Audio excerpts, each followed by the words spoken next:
না আমাদের যে আমরা আসন্ন এডিস মশার মৌসুম কে সামনে রেখে আমাদের যে কর্মপরিকল্পনা এবং সূচি সেই অনুযায়ী আমরা মে মাসেই আমরা আমাদের অংশীজনদের সাথে বিভিন্ন পর্যায়ে মত বিনিময় সভা করব।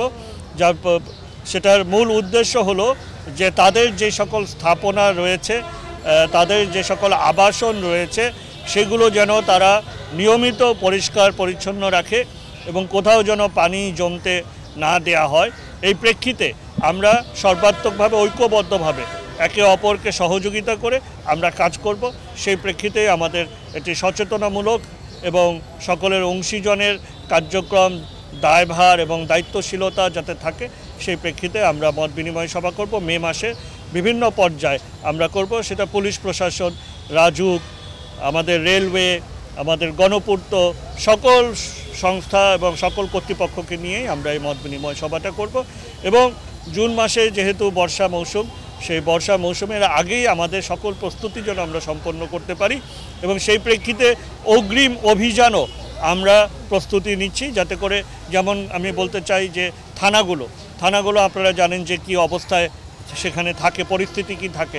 এগুলো আমরা শিক্ষা প্রতিষ্ঠান, প্রাথমিক বিদ্যালয়, উচ্চ বিদ্যালয়, মহাবিদ্যালয়, বিশ্ববিদ্যালয়ের বিভিন্ন হলগুলো, সেখানে যে পরিবেশ থাকে আমরা লক্ষ্য করি, সেগুলো যাতে করে সুন্দর হয়, সেগুলো যেন পরিষ্কার পরিচ্ছন্ন হয়। এর জন্য আমরা মে মাস থেকেই কিছু অগ্রিম অভিযান আমরা পরিচালনা করার সিদ্ধান্ত আমরা নিয়েছি।